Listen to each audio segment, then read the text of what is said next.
Markets at the low point of the day. Colgate just spurting up. Just take a look at that stock. Now it's at around 1,220 rupees. Intraday chart should come up for you. Big volume spurt out there. Stock as well spiking up. How do you trade the Nifty from here though? Ashwani Gujral is with us. Let's go to Ashwani first. Ashwani, tell us, what is the trade on the Nifty? Are you looking to buy this dip? Now we're at the low point of the day. My sense is that we've broken through 11,640, so the market has weakened. We've not had any sort of great pullback rallies. So my sense would be that we could head lower, because across the board, whether it's Bank Nifty or IT, things are going down. So you want to sell into the market now.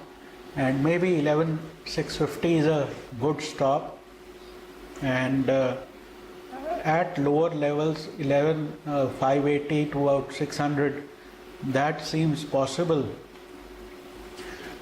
Meanwhile, BOB is a sell with a stop of 124, target of 112.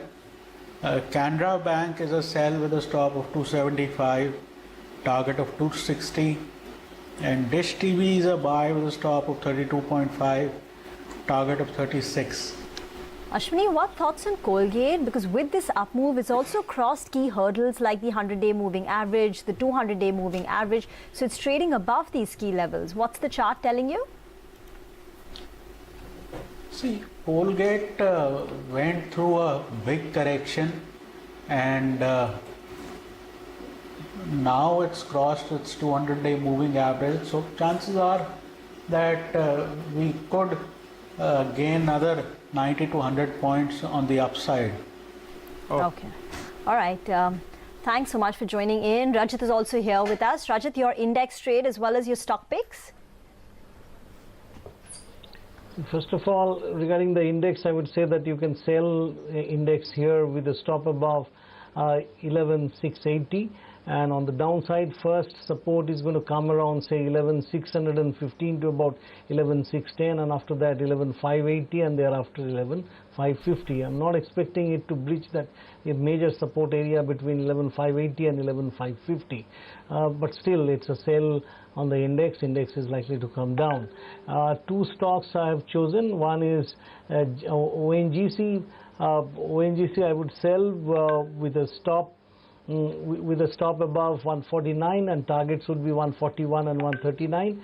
And JSW Steel is also a sell.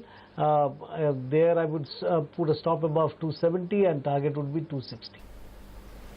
Okay, all right. Thanks so much, gentlemen, for joining in and giving us your quick trade on the Nifty as well as the SPIX. But let's see the cues coming in from the globe. Remember, yesterday you had the CAC, DAX and FTSE. All of them were under some pressure.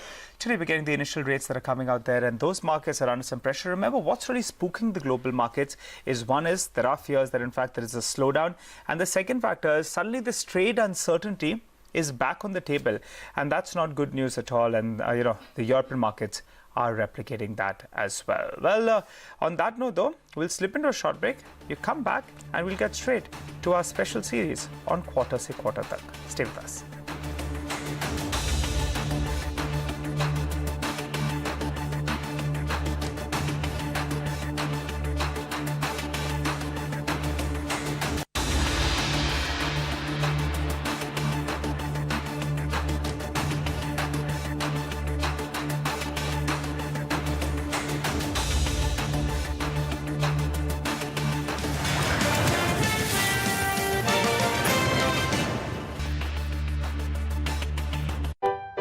Another opportunity to invest in 10 Maharatnas, Navratnas and Mini Ratnas of the Government of India at 3% discount. Reliance Mutual Fund presents an offer to invest in companies like ONGC, NTPC, Coal India, IOC and many others. Further fund offer 5 on CPSE ETF. Hurry! Offer opens and closes on the 18th and 19th of July 2019. Mutual fund investments are subject to market risks. Read all scheme-related documents carefully. With Trivago, you can set a price range and compare offers from hundreds of different websites worldwide to find the ideal hotel for your loved ones. Hotel Trivago. Find a great deal with the new Trivago app. Download now.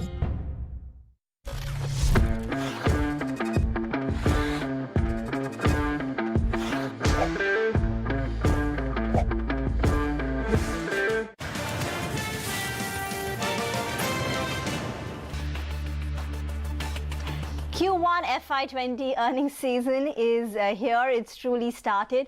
But let's talk about the capital goods space and the expectations. Anisha is here to talk more about it in our special offering, Quarter Se Quarter Tak.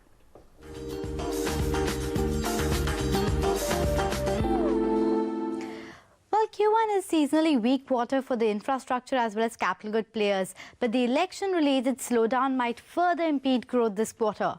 While the order inflows from the government were scanty on account of the Model Code of Conduct, it is the short-cycle base orders that are expected to drive growth over the medium term.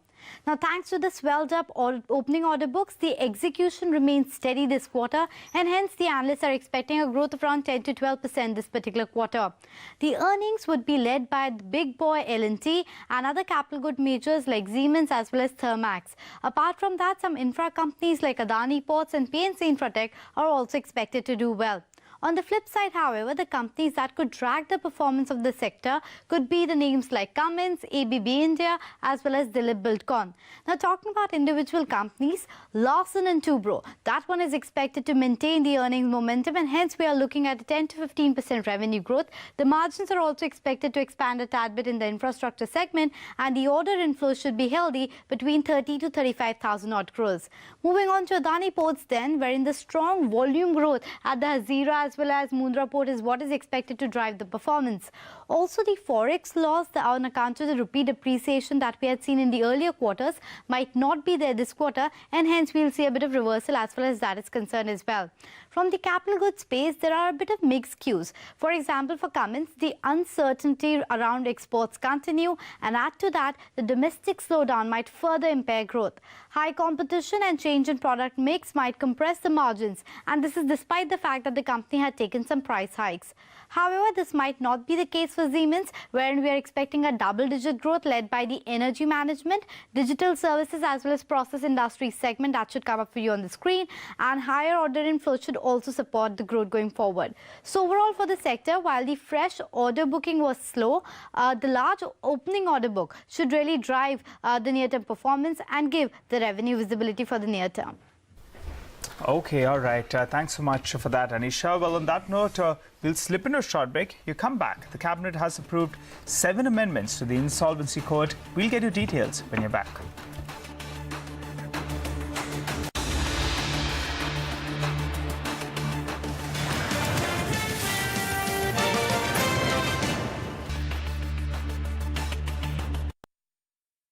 Union Bank of India presents Top Nifty Gainers.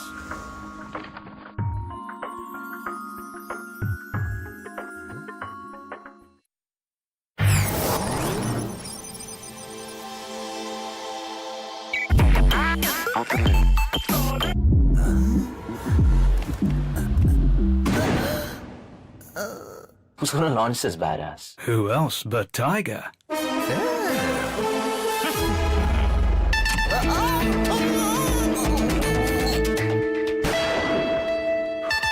Seltos. Pre-book now.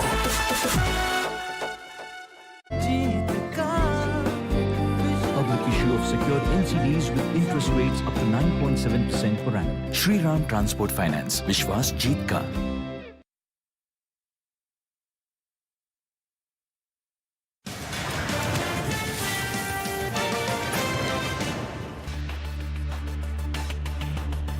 Welcome back. You're tuned into Halftime Report here on CNBC-TV18. Now, the Cabinet has approved 7 amendments to the Insolvency Code.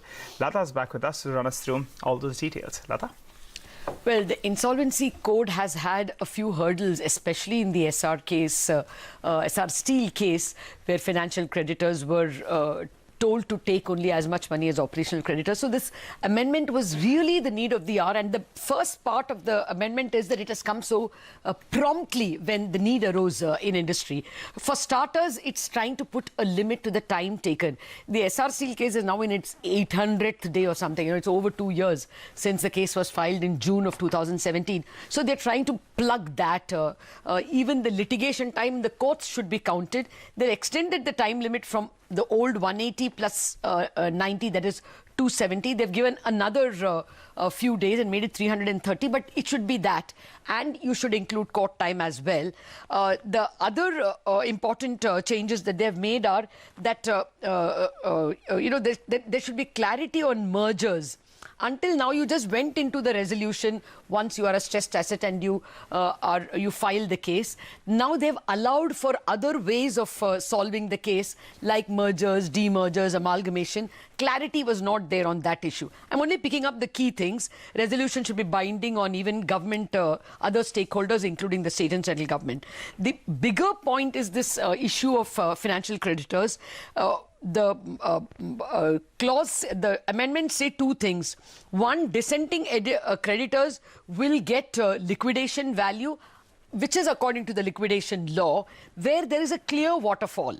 The waterfall says first legal expenses, second workmen's expenses, 24 months pay, and then secured financial creditors, and then unsecured creditors. So that waterfall is very clear by stating that dissenting creditors will get liquidation value, and the next sentence, creditors can weigh commercial considerations while distributing the proceeds. So the committee of creditors will decide commercially who should be rewarded first. In certain cases, operational creditors may be important for carry-on business. So in those cases, they may give operational creditors more money. But in some cases, because you want the banks to continue to loan, you may give financial creditors more value.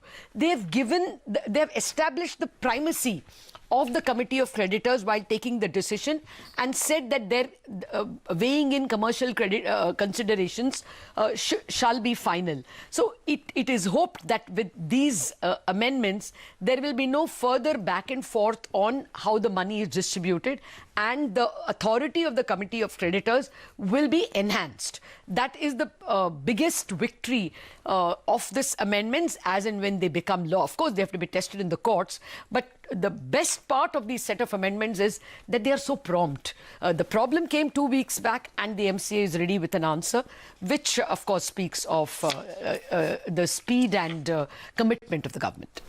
Thank you, Lata, for putting that in perspective. To get some more, we spoke with VG Kannan, the Chief Executive of IBA, and Shardul Shroff, the Executive Chairman of Shardul, Amarchand Mangaldas & Co. Listen into what they had to say. Okay, just a slightly marginal improvement over the existing provisions, because I thought it was very clear in the earlier IBC also that the financial creditors will have a priority over the operational creditors. I would say it's more of a clarity which has been provided. And as regards the number of days which has been given, 330, it's an extension of another 60 days. When things have gone much, much beyond 600 days or even 700 days, I don't know in what way with this deadline of 330 days will really be applicable. I think the IBC process itself was expected to speed up the whole thing, and the initial cases did sort of find the resolution early. But from what has transpired thereafter, there has been delays. Whether it will actually speed up, I don't know. But yes, at least in the case of the one which has gone to the Supreme Court, there could be some clarity quickly. And there has to be some timelines for the people to also adjudicate. But in the event 330 days gets over, what is to be done? That's not clear. Does it mean automatically it goes into liquidation? Or is there a possibility of the creditors to appeal to saying that we will want another 30 days or 60 days? Because very often you find that for various reasons the things have been delayed. 53 of the IBC is the waterfall, and in the waterfall where the process is sort of clearly mentioned as to who gets what in priority, the secured financial creditors are the ones who get priority over every other unsecured creditor. This will be with retrospective effect where there is any where the proceedings have not received finality or are pending before any authority. Supreme Court will take into cognizance intent of the government and its clarification that this was always the case, because the amendments made or proposed are all in a sense clarificatory in nature. Higher probability is that the Supreme Court will effectively, after the bill is out into public consideration, will take into consideration what the government is intending or the parliament is intending. 270 days plus 60 days. 2 months is the maximum time that they are giving as a part of the judicial process, and they will have to have provisions which bring a closure of the proceedings at the end of 330 days. A committee of creditors can decide any time up to the information memorandum date to withdraw from the CIRP by appropriate resolution by majority and ask the adjudicating authority to take it straight to winding up. Well, the markets are virtually at the low point of the day, but MEP Infra from the broader markets has been a big underperformer. Well, today that stock is up nearly around 15%, and it's not just today. In the last couple of days, the stock is up nearly around 30% odd. So for the year, it's still down 15%, but in the last few days, you've seen a big jump up from less than 30 rupees a stock now